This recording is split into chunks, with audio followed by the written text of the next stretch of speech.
Brand, CBS News, the White House. A recent poll conducted by CBS News shows 59% polled think that the U.S. is dealing with coronavirus badly. Just 29% believe the Trump administration was prepared to deal with the pandemic. 38% of people polled believe there will be a cure in the next couple months. COVID-19 has now become the deadliest disease in the U.S., killing more people per day than cancer or heart disease. That's according to 38% of people polled believe there will be a cure in the next couple months.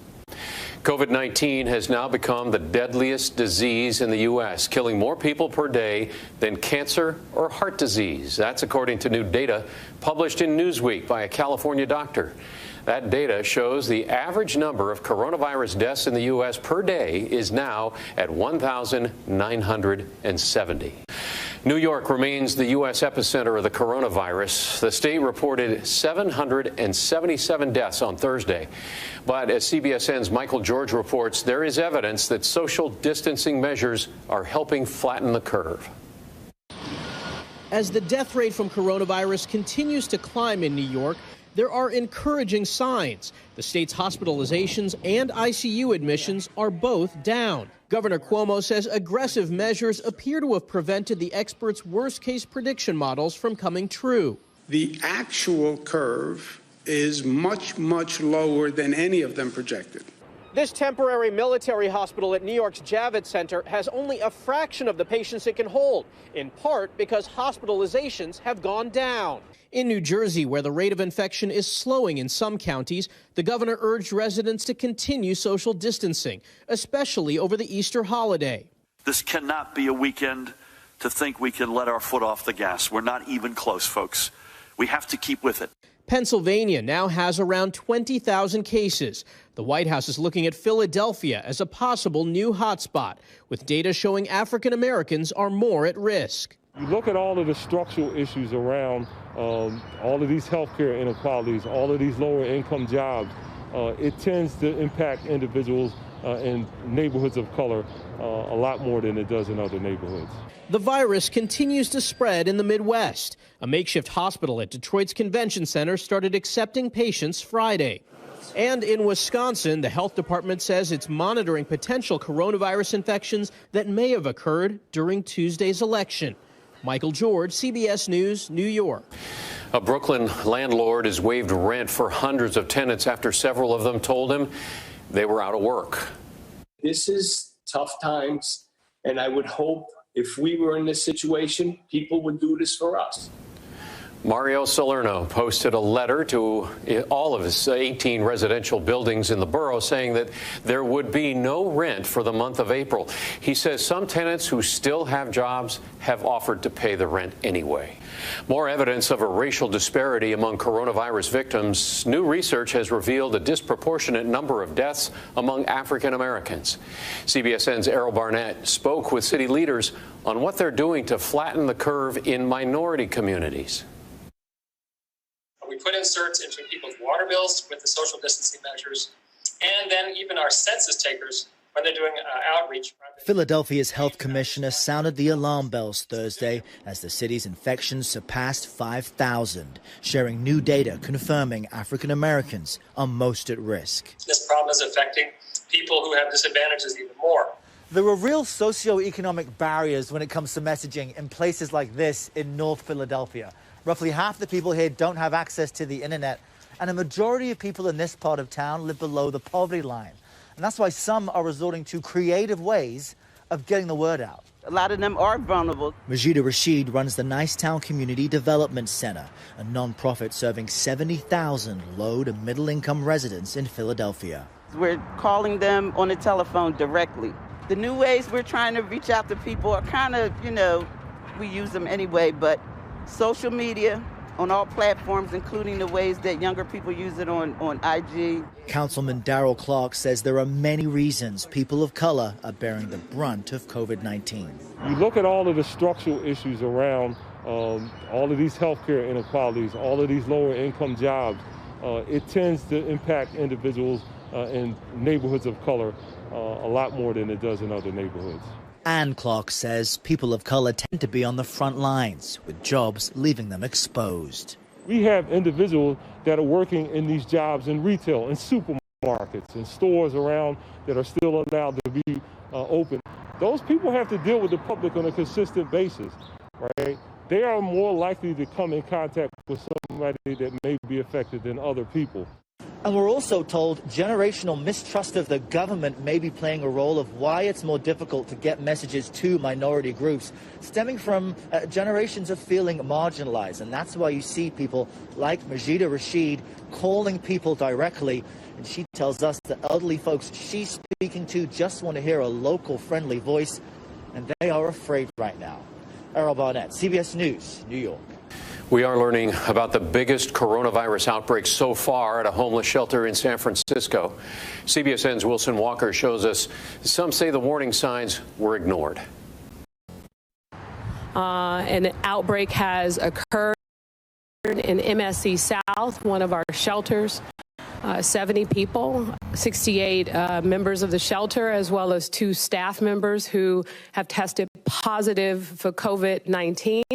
The largest shelter in San Francisco is now functioning as a ward for the infected, with medical staff on hand in case anyone gets seriously ill. Many of them have chronic health conditions and are vulnerable to getting very sick or even dying from coronavirus. The announcement of the outbreak comes after a weeks-long dispute over how to best shelter the city's homeless. We need to move people into hotels now. It is absolutely inevitable that we're going to have outbreaks in all the shelters. It's impossible not to. It was inevitable. It was also preventable. A month ago, I was yelling and screaming and demanding of them to move these people out of that environment. Supervisor Matt Haney warns the outbreak has implications beyond the shelter. If you think this is just about unhoused or homeless people, you've got it wrong. People who are unhoused and homeless interact regularly with people who are not. And the potential for this to spread from large crowded shelters to the street, to people who are housed, to impact people who are close to you and me and who we know is huge. That possibility now has the city doing detective work to figure out what kind of spread the outbreak might be causing beyond shelter doors. This is a 24-hour, round-the-clock operation, and the situation and numbers are changing. Wilson Walker, CBSN Bay Area. Let's get over to weather now. Chief Meteorologist Paul Hagan is keeping an eye on conditions for us across the country. Paul? As we head into Easter weekend, a major storm system is going to be making its way through the middle of the country. It's brought flooding rains to Southern California over the past couple of days. It's going to bring a major severe weather threat to the deep south for Easter Sunday. Let's take a look at the big picture, and we're going to zoom in for a closer look at where the fireworks are going to blow up on Saturday. And that's where we're talking about enhanced risk of severe weather for parts of Texas. Early afternoon, we're talking about some thunderstorms in North Texas up into Oklahoma. Those could become severe, but the main event is going to develop a little bit later. We're talking after the sun goes down. Thunderstorms blowing up in southwestern Texas.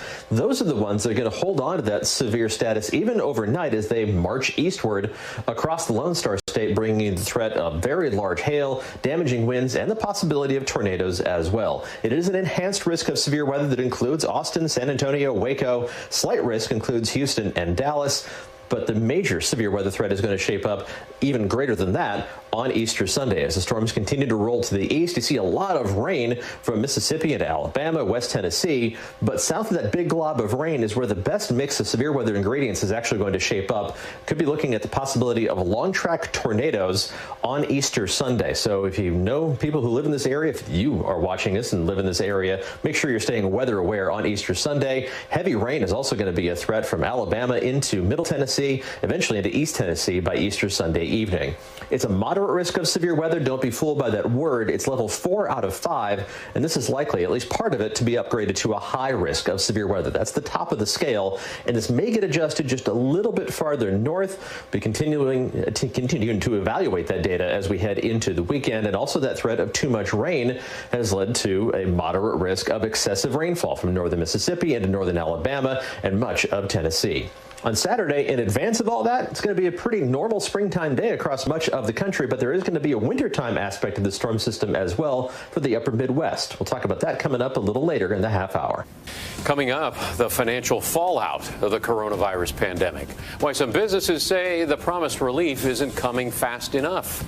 You're watching. We know how important it is to have a safe, reliable vehicle right now, so Toyota is here to help. Every new Toyota comes with Toyota Care, a no-cost maintenance plan for 2 years or 25,000 miles. Contact your local dealer to see how they can help. Toyota. I see what's possible instead of what's here. Others see cracked concrete, broken backboards, run-down courts. I see a way to bring pride back to communities. Bright colors, a bold vision. And it can be somewhere that brings people together, for games, or hangouts, or whatever. A place that makes people proud, like this is my neighborhood. That's why I made Project Backboard and a site with GoDaddy. Make the world you want. And now take your online presence to the next level with the new GoDaddy websites plus marketing. Life isn't a straight line, and sometimes you can find yourself heading in a new direction. But when you're with Fidelity, a partner who makes sure every step is clear, there's nothing to stop you from moving forward. New Allerlife is for people like Allie. She had the allergy blahs, those tired, bleary, and restless feelings even though she took her allergy medicine. Then she added Allerlife and escaped allergy blahdom. The unique supplements became part of her daily allergy routine. She can choose from 3 drug-free blends. Vitality to support everyday health. Energize to be focused and alert. And Sleep to fall asleep naturally and wake refreshed. New Allerlife. More life, less blah. West, the Salesforce Tower Cams, only on KPIX 5 News. Expect more.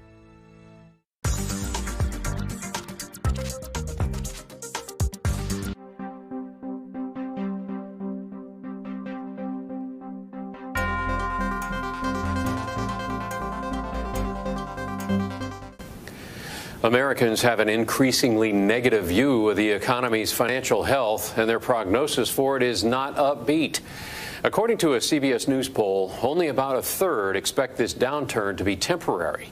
Many are interpreting the nation's economic fate through their own experience. Small businesses have been hit hard, and despite the government offering $349 billion in forgivable loans, CBSN's Jim Axelrod shows us for some, the promised relief is not coming fast enough. Is there an order for 907 Fifth? Evan Obsatz owns Butterfield Market, a New York City grocery and catering company his family has run for 45 years. We had 2,000 customers a day walking in, and right now we're averaging just a couple hundred. Obsatz is staring down a cold reality facing small business owners across the country. Anything else? With revenue sinking, how long can he keep afloat? A few more weeks, realistically. We're still an essential business, but our funds are running low. The downturn couldn't have come at a worse time. Obsatz was in the midst of the biggest expansion in the company's history. This is caught in the middle. A sister market around the corner that would have created 70 new jobs. It's difficult to think that, that this might not happen, but I'm hopeful that it will. Last Friday, the federal government tried to twist open the spigot on the Paycheck Protection Program, money to help small businesses cover payroll for 8 weeks. If the businesses retain their employees, the loan is forgiven. The cash comes from the federal treasury, but Americans have to apply through their banks. They heard that the funds will be released in the last half of April. Realistically, that's 2 to 3 weeks away, so we'll see. The system is not prepared and capable of processing all these millions of loans. That's the worry. Not only did Alan Doole's accounting firm guide Butterfield and more than a dozen of his other clients as they applied for stimulus loans, he applied for one himself. Not a single one has seen a penny yet. The SBA has never gone through anything like this before, and I have the sense that they're overwhelmed. It's not just the government, it's the banks, too. We obtained this message from Wells Fargo explaining delays due to high demand and warning there will be limited funds that could run out. Chase Bank told Doole his loan is coming in a couple of days, but he's not counting on that. I'm trying to be realistic about it, and I'm telling my clients the same thing. Never in American history has so much of the economy simply vanished so quickly. A 10-block walk in New York offered a glimpse of the evidence. Storefront after storefront, small businesses plastered with makeshift one-page distress notes, all communicating the same message. We're closed. The plan is being changed every day, and it seems like the individuals that are making the changes don't seem to know themselves what direction to go. Purcell Keeling has owned Simply Wholesome, a restaurant and market in Los Angeles since 1984. Monday morning, I go into my branch to talk to my banker. He didn't know what was going on. He was in shock. Your own banker didn't know how to access the money from the SBA? He wasn't even informed, so he couldn't even inform us to apply because he didn't know. Is it frustrating for you when you're hearing, no, the SBA is going to get involved and they are going to provide a safety net? But when? That's the question. That's the million-dollar question. On Tuesday, President Trump abruptly ousted the watchdog charged with spotting corruption in the more than $2 trillion that's just starting to flood the economy. It's going to be a literal playground for fraud. Neil Barofsky served as the Special Inspector General during the 2008 financial crisis. If this money and this firepower gets wasted, you're missing an opportunity to get it right. And we just cannot afford right now to get it wrong. The SBA didn't respond to any of our questions, including one as basic as how much money has actually arrived into the hands of small business owners so far. And here might be a reason why. All of last year, the SBA received 60,000 loan applications. Just last week, nearly 500,000. Jim Axelrod, CBS News, Montclair, New Jersey. The IRS is making it easier for some Americans who did not file a tax return in 2018 or 2019 to receive federal stimulus money. A new web portal will allow them to submit basic bank account information for direct deposits. The government says that the first round of payments will go out next week. There'll be automatic deposits for qualifying taxpayers. Americans might be spending less on going out these days, but some of those dollars appear to be going toward in-home offices and gyms.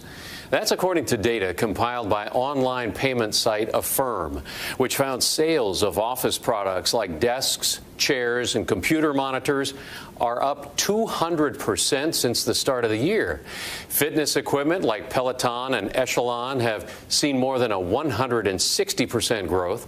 Online sales for companies selling vacuums as well as air and water purifiers have increased by 70%. New York is among many states that's been overwhelmed with a surge in unemployment claims. Well, now Google is stepping in to help. The state has partnered with the tech giant to launch an application portal designed to handle a high increase of volume of users due to the pandemic. That site will allow applicants to save their work and then pick it up later. The company says that it could potentially bring the service to other states facing similar issues. Up next, racing to help coronavirus patients breathe. How a Formula One team is doing its part. You're watching CBSN. I know that every single time that I suit up, there is a chance that that's the last time. 300 miles an hour, that's where I feel normal. I might be crazy, but I'm not stupid. Having an annuity tells me that I am protected. During turbulent times, consider protected lifetime income from an annuity as part of your retirement plan. This can help cover your essential monthly expenses. Learn more at protectedincome.org. I thought I was managing my moderate to severe Crohn's disease. Then I realized something was missing. Me. My symptoms were keeping me from being there. So I talked to my doctor and learned Humira is for people who still have symptoms of Crohn's disease after trying other medications. And the majority of people on Humira saw significant symptom relief, and many achieved remission in as little as 4 weeks. Humira can lower your ability to fight infections, including tuberculosis. Serious, sometimes fatal infections and cancers, including lymphoma, have happened, as have blood, liver, and nervous system problems, serious allergic reactions, and new or worsening heart failure. Before treatment, get tested for TB. Tell your doctor if you've been to areas where certain fungal infections are common, and if you've had TB, hepatitis B, are prone to infections, or have flu-like symptoms or sores. Don't start Humira if you have an infection. Be there for you and them. Ask your gastroenterologist about Humira. With Humira,